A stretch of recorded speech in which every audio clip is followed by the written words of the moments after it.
Hello and welcome to Background Briefing, available 24/7 at backgroundbriefing.org. I'm Ian Masters, and today we'll examine a number of stories and issues in the news.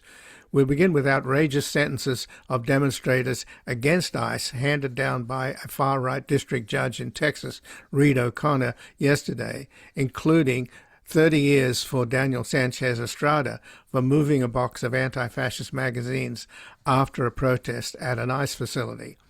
Joining us is Matt Sledge, a political reporter at The Intercept who has written previously for the Houston Landing, the Times-Picayune, New Orleans Advocate, and the Huffington Post.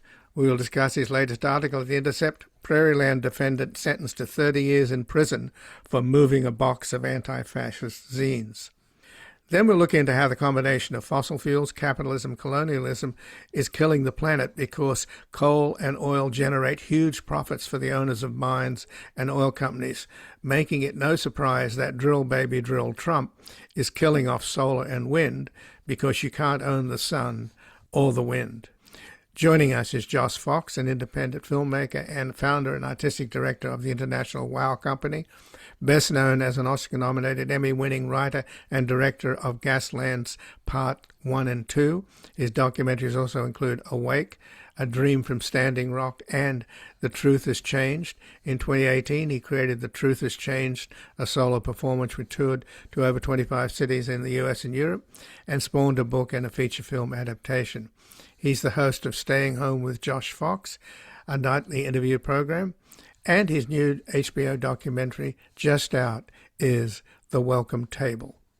Then finally, we will question whether the nation can really celebrate its 250th birthday when the birthday party is being hijacked by Donald Trump, who is doing everything he can to destroy our democracy so that he can rule over us like a depraved Roman emperor.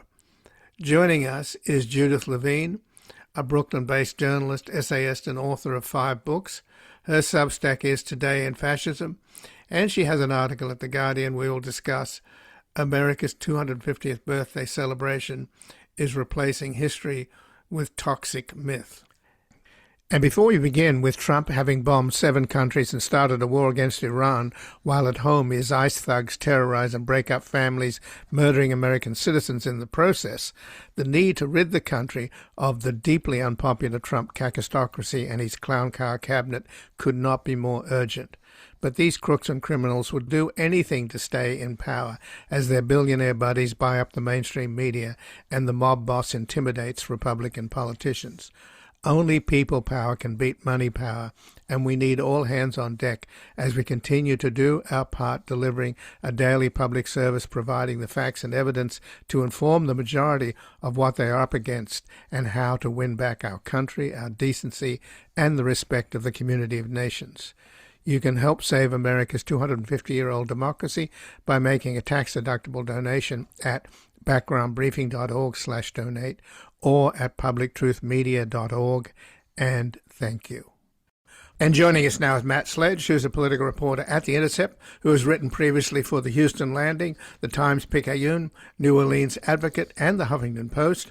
His latest article at The Intercept is Prairie Land Defendant Sentenced to 30 Years in Prison for Moving a Box of Anti-Fascist Zines.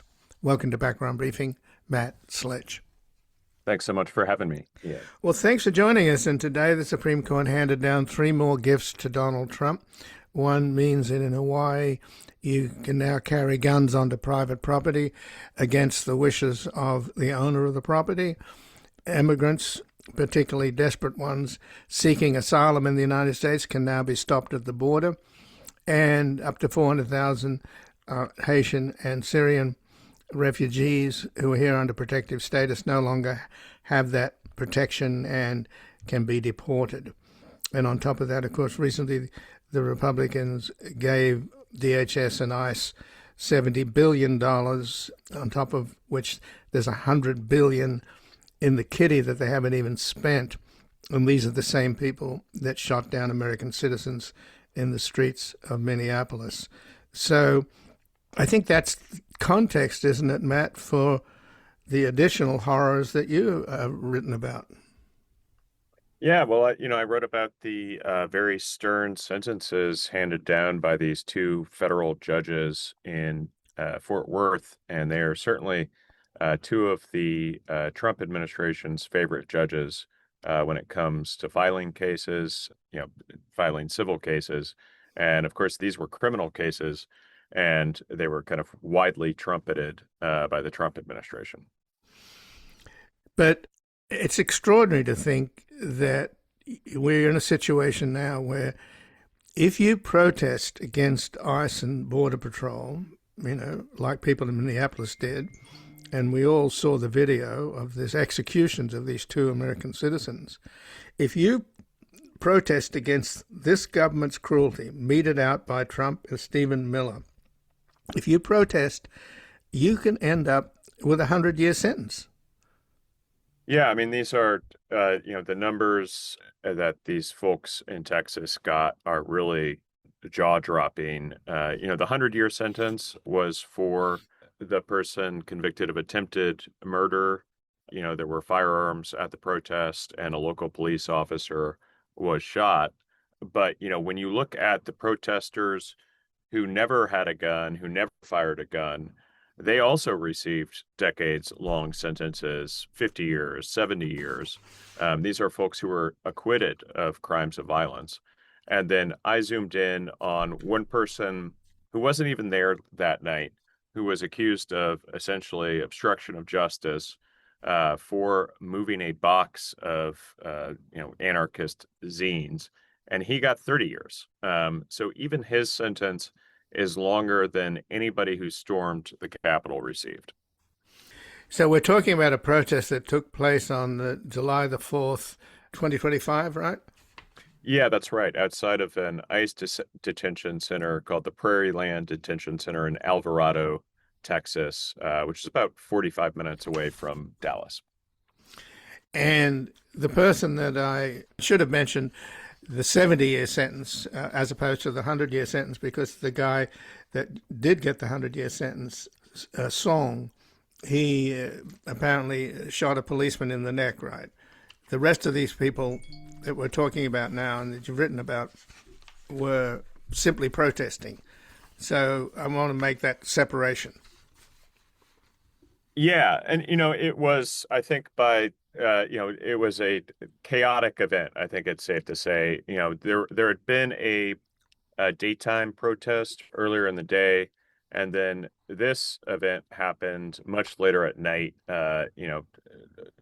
Almost around 11 p.m. that night, and the protesters had brought fireworks.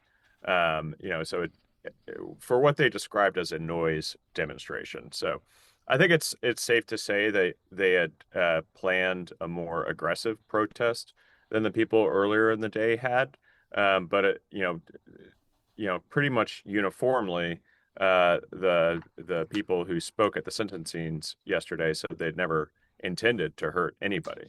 They wanted to show solidarity with the detainees inside the ICE facility.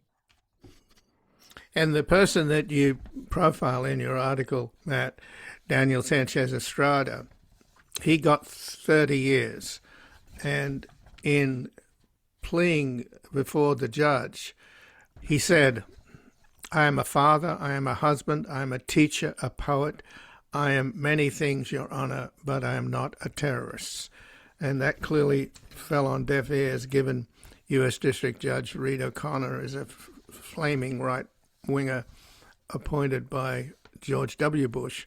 But his wife, Marcela Rueda, she received a 70-year sentence, longer than the other defendants, because of her alleged role in this conspiracy to commit obstruction by asking her husband, Sanchez Estrada, to move the magazines after her arrest. So he wasn't even at the demonstration. I guess the next day he moved the magazines, and that got him a 30-year sentence. Essentially, I think the defense would argue that she had never even really asked him to do much of anything. The comments on her recorded phone call from jail are pretty ambiguous. I think it's safe to say. Nevertheless, a jury convicted them both on these counts related to moving the box of zines, but it's a short phone call of a few minutes that essentially results in 20 years extra on her sentence and a 30-year sentence for Daniel Sanchez Estrada, who, no one has accused of playing a role in planning or participation at this protest. And the really remarkable thing as well is that the, uh, you know, kind of anarchist zines that he moved from one house to another were not actually used in the prosecution of the other defendants. So it's this kind of circular logic at play here that he has to be convicted for moving the zines, even though we aren't using the zines in the prosecution. But the zines are supposedly Antifa material, right? Yeah, they were described by the government in a complaint against him as anti-government, anti-Trump material. Um, None of them have anything to do with, specifically planning an attack or an ambush or, whatever the government likes to phrase it on this ICE detention facility. Some of them are quite theoretical. Some of them contradict each other. It's the kind of stuff you might find if you go to a zine fair at the library. Right, but I'm just trying to get my head around this, Matt. How could any magazine be sufficient, whether you move it or not, to put somebody away for 30 years? I mean, it seems as if they were using this boogeyman of Antifa to somehow link these people who were put away for 70 years, 30 years, etc. In other words, without the boogeyman of Antifa, how would any box of any kind of magazine be sufficient to put you away for 30 years? Yeah, I mean, I think I'm still trying to wrap my head around it as well. And I think you're hitting at a really important point, which the defense attorneys brought up at trial, brought up at sentencing, this guilt by association that was at play during the prosecution.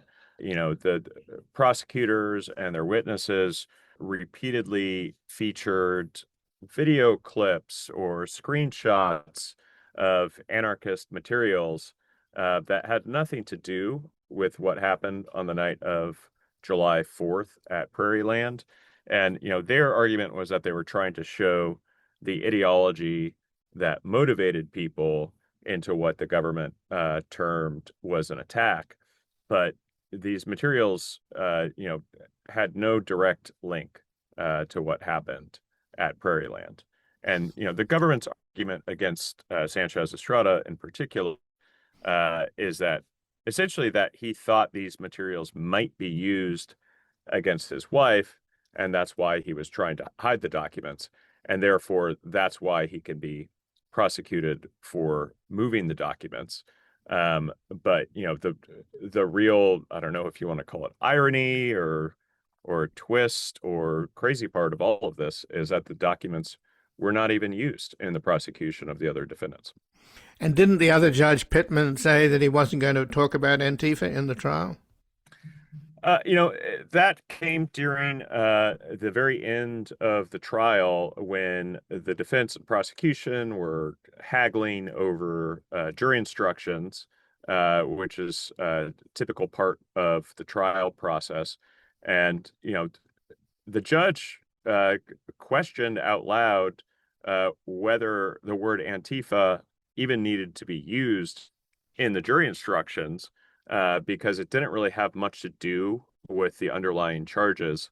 He had some line, I think it was something like, why does it matter whether they were Antifa or Methodist Women's Auxiliary? That doesn't matter for the charges. It did wind up getting mentioned in the jury instructions, albeit briefly. But, whether or not it was mentioned in the jury instructions, it was a major part of the prosecutor's arguments to the jurors in their closing statements.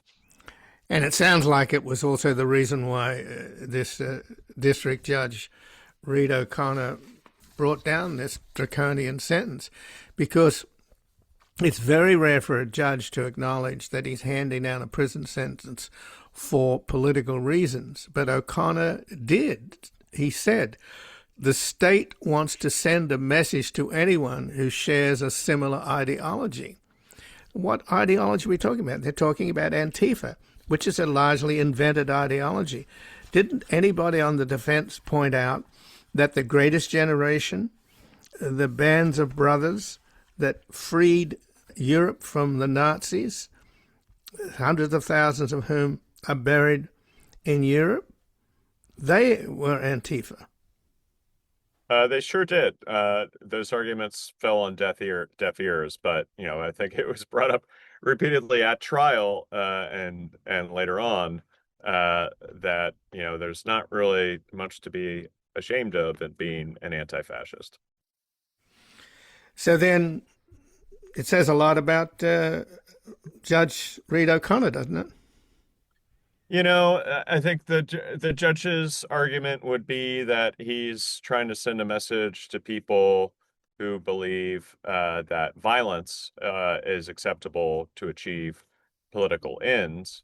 But that also assumes that these folks on the night of July 4th, 2025, were trying to use violence to achieve political ends, which, they have pretty consistently said they were not. They were there. One of the defendants in her sentencing statement said that it was actually a fairly festive atmosphere outside of the detention center until the police showed up in response to those fireworks.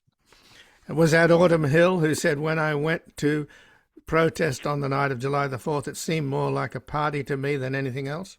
That's exactly right. Right. And, a number of the defendants who received these decades-long sentences were gone from the scene by the time the shooting started, had left essentially when the cops showed up. So, we're not even present when the shooting happened.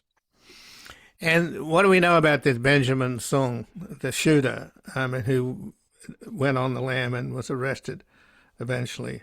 He's the guy that got the 100-year sentence. The rest of them are collateral damage as a result of this idiot's violence, right? You can see it in different ways for sure. Some uses they them pronouns is a former Marine reservist who had a lot of weapons training and brought an AR-15 to the scene. Their their defense argued that they were only firing suppressive shots at the ground in response to a police officer, at least kind of pointing a weapon in the direction of fleeing protesters. I think everybody there that night wishes that gunshots had never been fired. But one thing that was fascinating throughout the trial and afterwards is that you could see a scenario where the other defendants tried aggressively to distance themselves from Song and hope that they get some mercy because of that. And that didn't really happen here. They held a joint press conference after the sentences were handed down. So they have, at least the defendants who went to trial have essentially stuck with Song, while at the same time trying to distinguish their actions from Song's actions on the night of the protest. So just in the last couple of minutes, how does this all tie into the National Security Presidential Memorandum 7, which criminalizes any opposition to Trump? It seems like a sort of wish list, to be more aspirational than practical, but it's starting to look like it's actually being implemented. Yeah, well, the NSPM 7 directly name checks the Prairie Land protest, as this kind of justification for a crackdown on the left, along with the killing of Charlie Kirk. And it talks about disrupting the networks of anti-fascism. And, the NSPM 7, this presidential memo from Trump, came out after Prairie Land happened and after many of the defendants had already been charged. But then we saw a superseding indictment really upping the ante against these defendants, accusing them of material support of terrorism. And since then, we've seen more aggressive federal prosecutions or attempts at federal prosecutions. You look at what happened with the Broadview case in Illinois, and now most recently, we have these federal charges against anti-ICE protesters in Minnesota. So the playbook was really set with Prairieland and with NSPM 7, and now it's being followed by the Justice Department. Well, Matt Sledge, I appreciate you covering this. It's still shocking and, as I say, hard to get your head around the idea that people could be put away for decades for simply being at a demonstration and expressing their disgust and outrage at this government's violence against innocent people. That's what is so disgusting, and I thank you for joining us. Thanks for having me. And again, I'm speaking with Matt Sledge, a political reporter at The Intercept, who has written previously for the Houston Landing, the Times-Picayune, the New Orleans Advocate, and the Huffington Post. His latest article at The Intercept is Prairieland Defendant Sentenced to 30 Years in Prison for Moving a Box of Anti-Fascist Zines. We're going to take a brief station break, back looking into how the combination of fossil fuels, capitalism, colonialism is killing the planet because you can't own the sun and the wind. I was at the immigration scene, shining and feeling clean. Could it be a sin? I got stopped by the immigration man. He said he doesn't know if he can let me in. Let me in, immigration man. Can I cross the line and pray I can stay another day? Let me in, immigration man. I won't toe your line today. I can't see it anyway.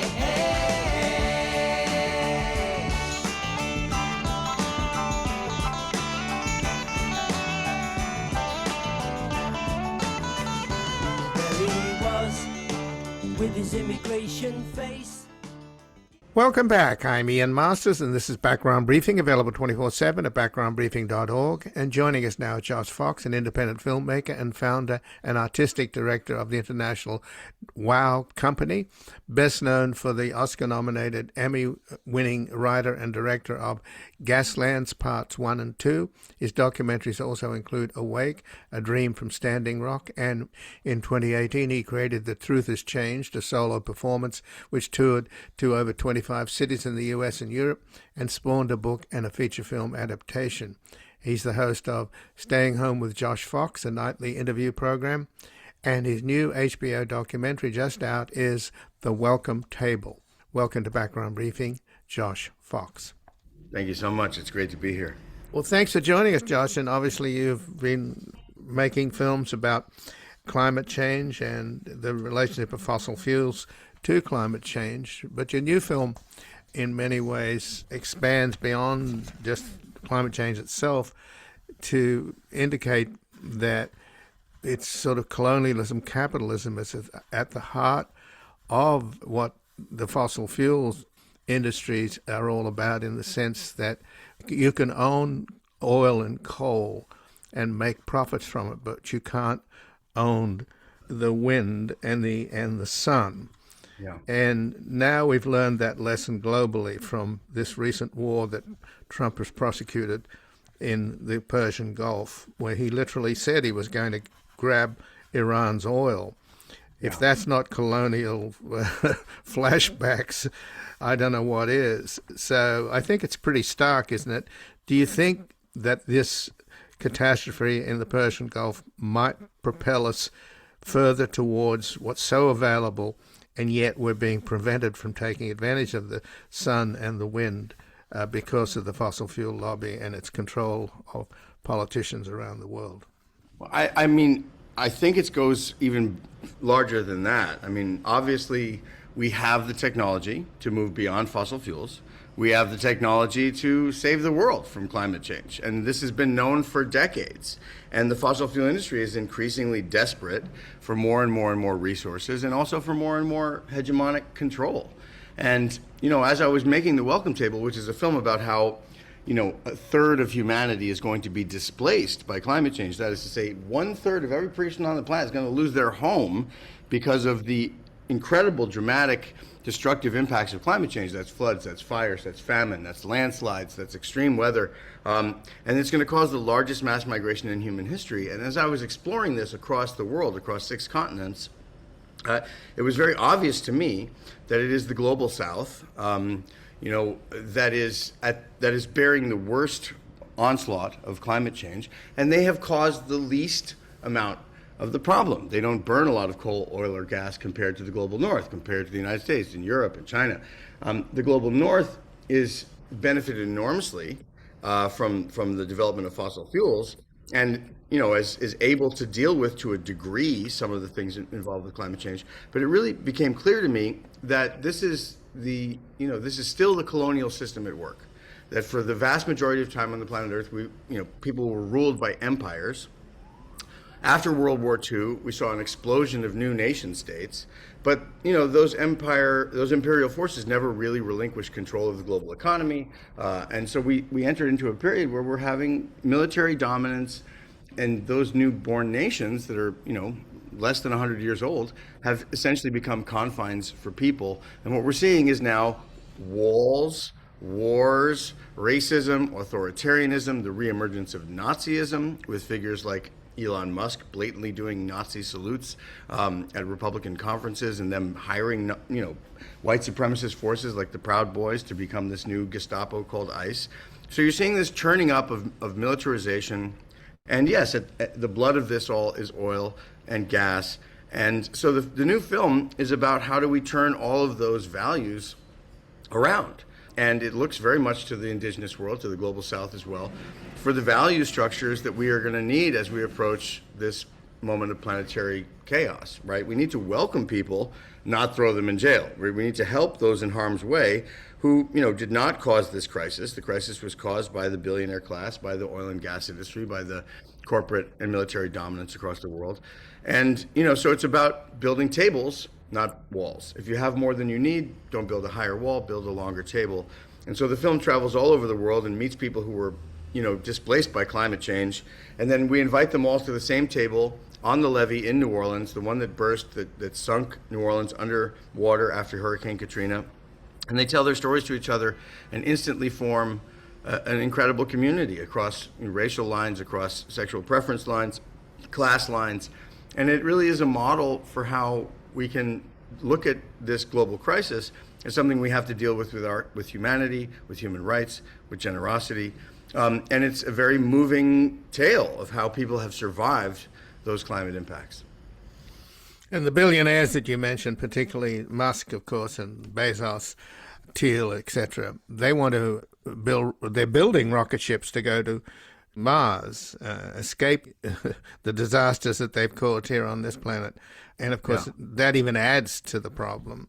But the two worst things that you could possibly develop at this moment with respect to the climate and with respect to our humanity are AI and independent, privately owned space programs, right? These space programs are injecting black carbon directly into the stratosphere, which is the worst place you can possibly have it, right? I saw one study that said just the private space programs alone of people like Musk and Bezos and Branson, Richard Branson, will elevate the climate by 2 degrees Fahrenheit all on its own, right? And now we have these AI data centers, which are incredible energy consumptive monstrosities that really are harming communities. They're incredibly loud. They have a lot of emissions. And that is going to cause a global energy demand off the charts. And, of course, create things that are propaganda tools, that are surveillance tools for that billionaire class, the AI that they want to develop is not something where, oh, it's so great, something is doing my laundry for me. No, they want to replace the artists, they want to replace the storytellers, they want to replace the journalists.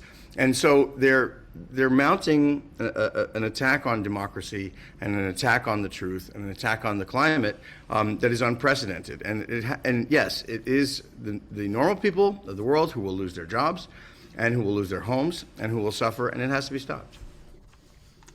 So, in terms of the table, the 1,000-foot-long table on the levee in New Orleans, many of the people in your film, because of Trump and the dark whisperer Stephen Miller, and the ugliness that's going on in this country in terms of course, the point of the table is we're getting walls instead of tables. We're not welcoming, we're shutting doors.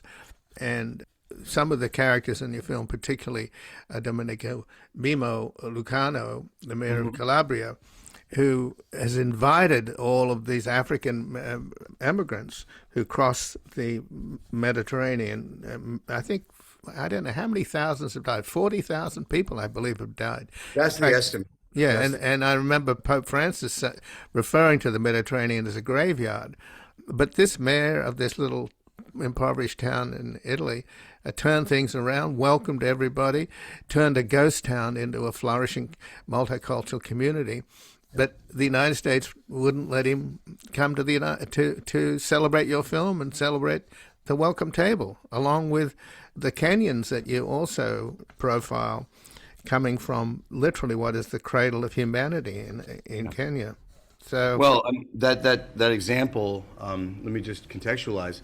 There are a lot of migrants coming from Africa towards Europe, and they're taking a very treacherous journey from Libya across the Mediterranean to try to reach Lampedusa or other Italian islands or the coast of Calabria itself or Sicily. And that is an incredibly treacherous journey. They're loading people onto these rafts, basically giant rafts, that are then sent out into the middle of the sea. And it is clear that the European Union is trying to use death as a deterrent in much the same way as the United States is using the wall as a deterrent. They've hired, given warships to Libya, and they're calling it the Libyan Coast Guard. And the Libyan Coast Guard has been seen shooting at these rafts. They're trying to swamp them and drown all the people in the Mediterranean. So yes, these boats don't have captains, they don't have ship's logs, so we don't really know how many people have died. But yes, 40,000 is the estimate, 6,000 a year. And so we track some of the people who've survived that journey into Italy, and they're remarkable stories. One of them, Chris Obehi, became a famous musician, an incredible asset to the culture.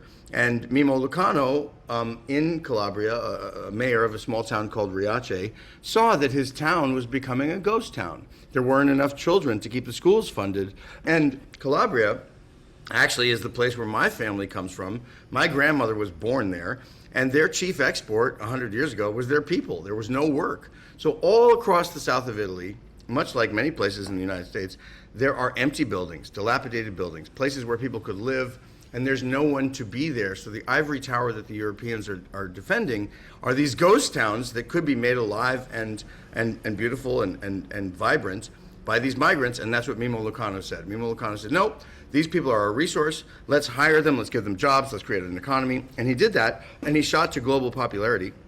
He was called a worldwide leader by Forbes magazine. And then, of course, the Italian government decided to prosecute him and put him on trial. And when we met him, he was under the possibility of a 14-year sentence. And in terms of the Africans from Kenya, the cradle of humanity, which is now becoming uninhabitable, they were denied visas, were they not? Well, one of the horrifying ironies of this moment is that all of humanity, we know this from the anthropological record, comes from this place called Turkana.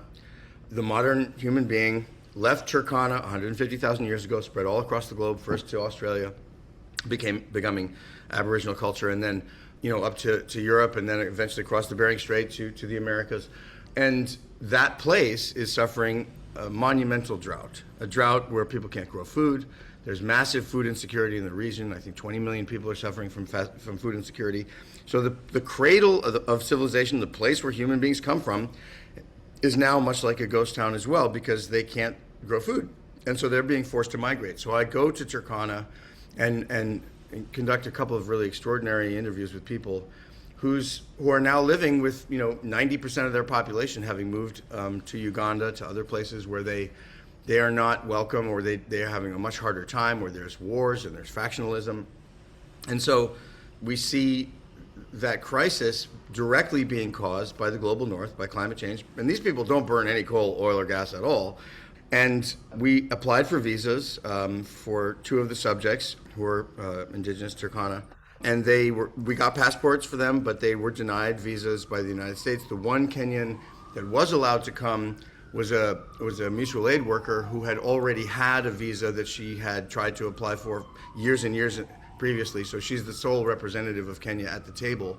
But we do tell those stories. And yeah, the massive irony is that we're trying to create this global gathering, and the visa process is in the way in some ways. And at the very end of the film, we talk about how people's visas were denied. And once these people's stories are told, it's clear these are amazing human beings that are very rooted in their communities. There's absolutely no reason why they should have had a visa denied to them to come to a documentary that's being put on HBO.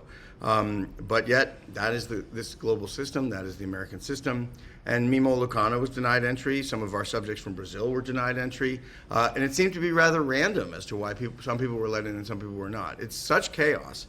And right now, of course, that is being fueled by racism, by xenophobia, by authoritarianism. And those are what the wall stands for. I mean, that's the origin of this project. When people were being, separated from their families at the border, their children were being kidnapped and abused.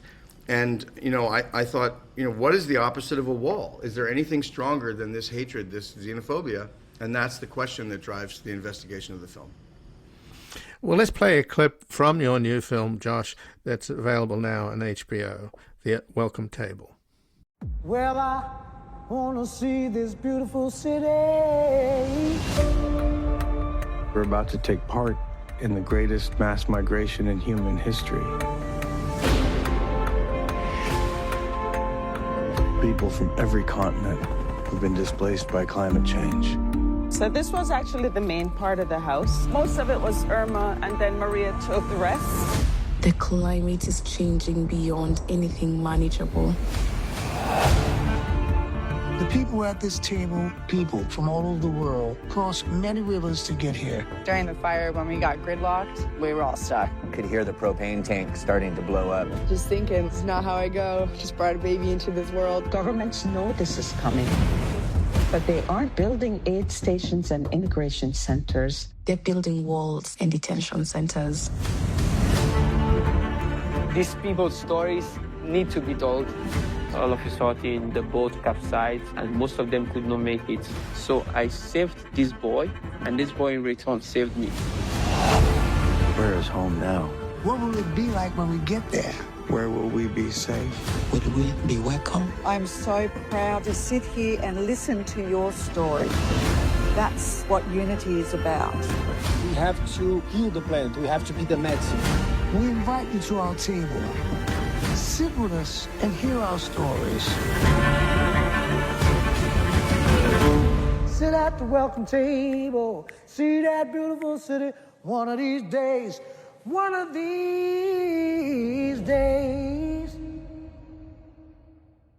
And that is a trailer for the film that Josh Fox has just made, and it's now on HBO, The Welcome Table. Just in the last minute then, back to the Persian Gulf and the extent to which the recent war there and the closing of the Straits of Hormuz made us realize, it should have made us all realize, the extent to which we're addicted to fossil fuels, that it's a drug and that we really have to go cold turkey because we recognized the economic damage that it does, that our dependency does, and that we just can't free ourselves. And as we said at the beginning, and your film makes clear, is that the reason oil and gas and coal is inflicted upon us, even though it's destroying the planet, is because you can make money out of it, and oil companies and billionaires make money out of it, but you can't own the air and you can't own the wind. And solar and wind are available, cheaper, and I wanted to end on a positive note if we could, in the sense that the lesson is clear. And how long do you think it'll take us to learn that lesson and break the grip of the fossil fuel industry? We have to take back our democracy. We are not living in a democracy. We are living in a moment where unprecedented influence of oil and gas companies on our politics. The oil and gas industry gave $1 billion to Trump. Clearly, he is repaying them in wars and in destroying renewable energy. And it's a dual crisis of democracy and of the control of the oil and gas industry, and we have to take back both. And I do believe that our side is stronger. I do believe that we have more people. When we were fighting against fracking, 15 years ago, we won those battles, a lot of those battles, because we had a lot of people mobilized, and we need the same thing happening today globally. We need to mobilize against this authoritarianism and break the grip of the fossil fuel industry, but it will not work if we don't organize. And this film, The Welcome Table, I want people to watch it. I want people to use it as an organizing tool. We want to come to your towns. We want to bring our 1,000-foot-long table all across the world as a symbol of solidarity, of unity, of what it's like to build something. And, a wall on its side can be a table. We need to build tables. We need $200 billion for tables and humanitarian aid instead of giving it to ICE, which is a force of degradation and human rights violations and violence. So that's what the film is about. It's very compelling, and it's got incredible music from New Orleans as a backdrop. I hope everybody can take a look at it and be inspired by it, because it does show a positive way forward. Well, Josh Fox, I thank you so much for joining us here today. Thank you so much, Ian. I really appreciate it. And again, I've been speaking with Josh Fox, who's an independent filmmaker and founder and artistic director of the International Wow Company, best known for the Oscar-nominated Emmy-winning writer and director of Gaslands Part 1 and 2. His documentaries also include Awake, A Dream from Standing Rock, and The Truth Has Changed. In 2018, he created The Truth Has Changed, a solo performance which toured to over 25 cities in the United States and Europe, and spawned a book and a feature film adaptation. He's the host of Staying Home with Josh Fox, a nightly interview program, and his new HBO documentary just out is The Welcome Table. We're going to take a brief station break. We're back questioning whether the nation can celebrate its 250th birthday when the birthday party is being hijacked by Donald Trump, who is doing everything he can to destroy our democracy so that he can rule over us like a depraved Roman emperor. I worked in your orchards of peaches and prunes, slept on the ground in the light of your moon. On the edge of your city you'll see us, and then we come with the dust and we go with the wind. Green pastures of plenty from dry desert ground, from that grand... Welcome back. I'm Ian Masters, and this is Background Briefing, available 24/7 at backgroundbriefing.org. And joining us now, Judith Levine, a Brooklyn-based journalist, essayist, and author of 5 books. Her Substack is Today in Fascism, and she has an article at The Guardian, America's 250th birthday celebration is replacing history with toxic myth. Welcome to Background Briefing, Judith Levine. Thank you for having me. Hi. Well, thanks for joining us. In Donald Trump's 250th anniversary of the United States, which he sort of hijacked, he's clearly a cheesy vulgarian, so one can not expect, well, already we see all the artists and performers boycotting it. But I think it's worth noting, Judith, that the 20 top companies sponsoring the Freedom 250 celebration, starting at the top, Lockheed Martin and RTX, United Health Group, Oracle, ExxonMobil, Northrop Grumman, Chevron, Palantir, etc. So to me, that says a lot. This is not a celebration for every American, but for powerful corporations, most of which are defense contractors. And we've seen what they've wrought in the Persian Gulf, and not a pretty picture. So are we to be surprised that this thing is a train wreck? No, we should probably by now be not surprised by anything. That, who was it who said that he was a small-fingered vulgarian? I can't remember. We should begin by saying that Freedom 250, which is the sponsor of which all of these companies you've just named are the sponsors, is as you said, a hijacking of the celebration, which was called America 250, which was put together by a committee 10 years ago in 2016 by the U.S. Congress to fund and organize and coordinate and promote celebrations and commemorations of our 250th anniversary of the Declaration of Independence.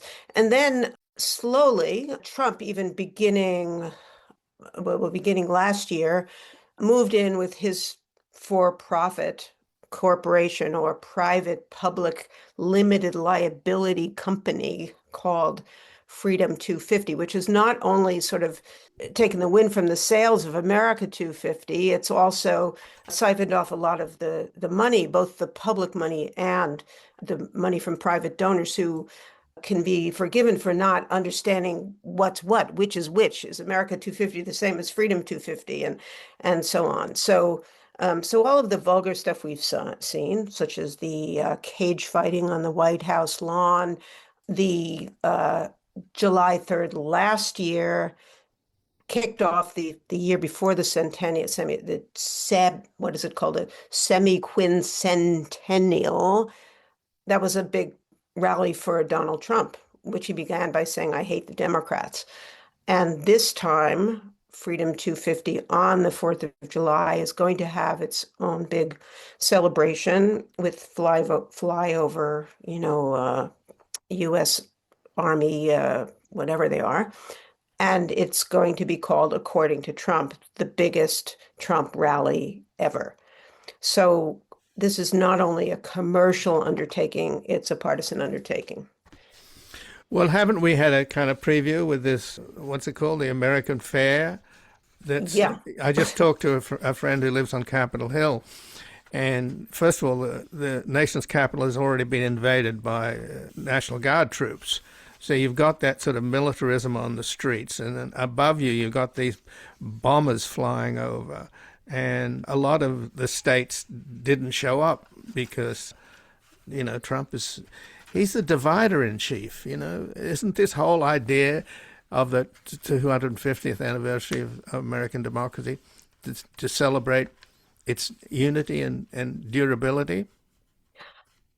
That would be it's the idea. In fact, America 250 is having a whole lot of what they call America's block parties, and some of them are big and some are small, but they're happening in states all across the country.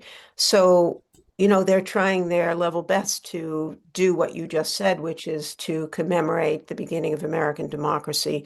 You could say that what Trump is doing is commemorating the end of American democracy on his watch. And each of these events also is, a great celebration of Donald Trump, l'état, c'est moi. So yeah, and the militarization, remember last year on his birthday, June 14th, he had a big military parade, which, he had seen when he was in Paris and sat next to President Macron and said, "Gee, this is cool. Let's have one of our own too. And ours is going to be bigger and better." It turned out it wasn't bigger and better. A lot of people didn't come.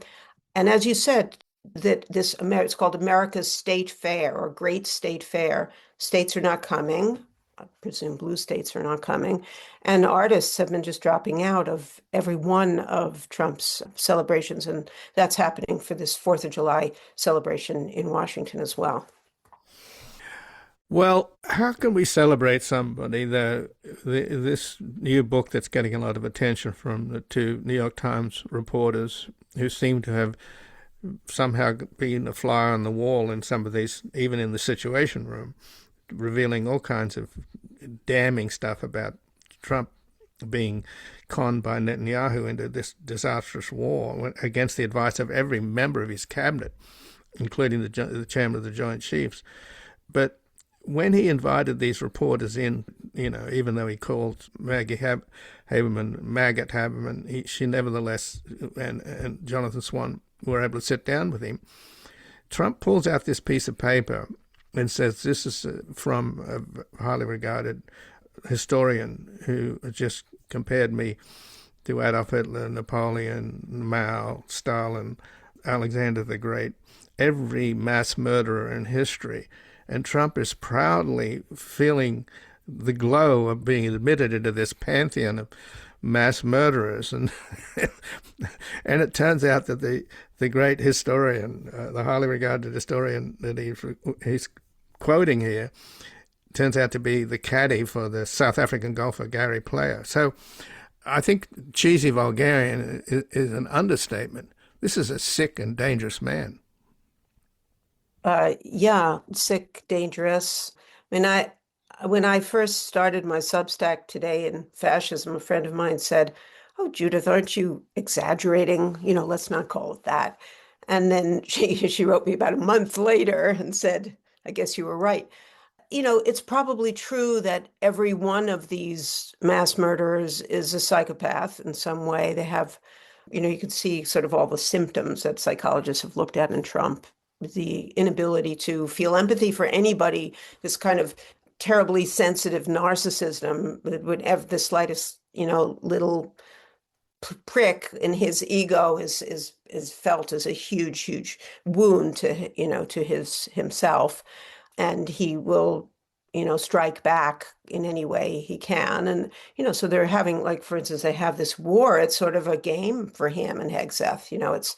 He seemed to really be relishing all of these bombs and other cool weapons that we have, without even being able to see that there are actual people. Susie Hansen, who's a wonderful reporter, international war reporter, writing about Iran, said that Hegseth and Trump couldn't really understand that Iran is a real country with real people in it. And so, in some way, Trump is real only to himself, and none of the rest of us are. Concepts of democracy or anything like that are way beyond him. But, you see, like, a lot of these people are really nuts. Idi Amin, Ferdinand Marcos. They don't necessarily even have to be smart. They have a certain kind of cleverness, instinctual cleverness, I guess. But he has done an immense amount of damage, way faster than anybody else has. A friend of mine who lived in Russia, whose family are Russian, just in the beginning, few months into the second Trump term, said that this was like Russia in 2015, and by 2018, Russia was unlivable. Well, by 3 months later, the U.S. began to be unlivable for many people, certainly people who are living here as immigrants. So, just the sheer velocity with which this is taking place is, in some ways, the most terrifying. But how can you celebrate 250 years democracy with a leader who is doing everything in his power to destroy American democracy? He's made it clear what his priority is, to the Save America Act. He was about to sign this bipartisan bill. And the fact that there's even a bipartisan bill, the housing bill, is in itself a miracle, given the polarization on Capitol Hill. But nevertheless, the Republicans and Democrats came together to help Americans, particularly low-income Americans, buy houses, which is a pretty basic need. So he then cancels the signing of that and said no, he's going to force them into voting for the Save America Act, which is just a massive piece of election suppression and designed to disenfranchise Democrats. It's so naked, it's so obvious. This is what his priority is. So there we have the greatest insult of all. You're celebrating democracy with a guy who's doing his level best to destroy democracy? To destroy the vote. But your question at the beginning of that, which is how can we celebrate democracy when we have a president who is doing everything he can to destroy democracy? I think that the left, that the resistance writ large, is doing everything, and I would say I can include myself in this, can to continue to practice democracy as much as we possibly can, to not give in. I mean, I would not include necessarily the entrenched Democratic leadership in this group. We have to give them the fact that they are in the minority, and the minority can do only a certain amount, but they haven't even spoken up all that much. with some exceptions. So what can we do? We can continue to resist. We continue to protest. We can continue to sue the hell out of them. And we continue to practice, I think, those in our own communities, what we can to defend democracy. And, the really valiant ways that regular people have been defending their immigrant neighbors, the ways that people, I don't think that African Americans in this country are going to lie down and let their votes be suppressed. They've been through way too much, to do that. And we saw that, in fact, in previous elections when many states started to make it much more difficult for people in the cities, people in poor neighborhoods, and people in communities of color to vote. People stood online for hours and hours and hours in the hot sun in order to, do this most basic and really minimal thing that you can do as a participant in democracy. So to me, we have to keep on insisting that we have a democracy, and this bastard is not going to steal it from us. But Judith, we also have the culture, don't we? All that Trump can come up with is Kid Rock and Kash Patel's girlfriend, Yeah. You've got people like Bruce Springsteen and others that are so powerful, particularly that amazing song that he did about Minneapolis. Yeah. Is there a possibility of a counter-Trump celebration with real celebrities? I don't know whether anybody has organized that. I'm not going to do it. But I imagine that there are going to be, concerts, and it would be great if Bruce Springsteen and, all of the other, the great artists that we have of every kind of, the great music that America has made. We have jazz, we have blues, we have rock and roll. We have, America is, for popular culture, we're still the royalty. So, yeah, that would be really great. And it is heartening to see popular culture people using the power that they have in ways that other institutions that also have power, such as big law firms and universities, have not done. So, and all these comedians on television, that stuff is really powerful because people listen to it, people care about it, people feel it. The 1960s and 70s was a time when, because of the way that the music industry was structured in those days, everybody was listening to the same music. And that was a huge part of the, the various protest movements against the war, for civil rights, for feminism. And that, in a more fractured way, but is still a real way. And there are still, great superstars. I would say that probably 95% of them are on the right side. That is against Trump. So you're right.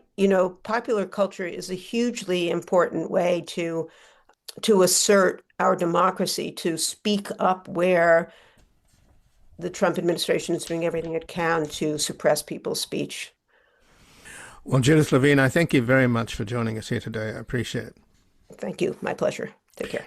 You too. And again, I've been speaking with Judith Levine, who's a Brooklyn-based journalist, essayist, and the author of 5 books. Her Substack is Today in Fascism, and she has an article at The Guardian. America's 250th birthday celebration is replacing history with toxic myth.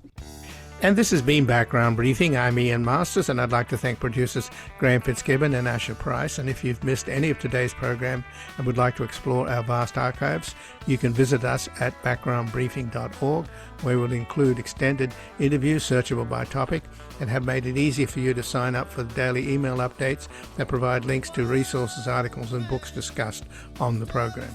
Also, you can find links there to subscribe wherever you get your podcasts, and we highly encourage your ratings and reviews on these platforms. And you can find us on Twitter, Blue Sky, and Facebook at Ian Masters Media, and our new social media managers, Evan and Luke Susswood, are also posting highlights from the show on YouTube, TikTok, and Instagram at Ian Masters Media. So please do help us reach more listeners by sharing this program with friends, family, and colleagues. And to help us sustain this program into the future and assure it remains free to all, please take a moment to support us by going to backgroundbriefing.org/donate, where your tax-deductible donations, large and small, keep us broadcasting. And I'll be back again tomorrow with another Background Briefing at backgroundbriefing.org. Bye for now.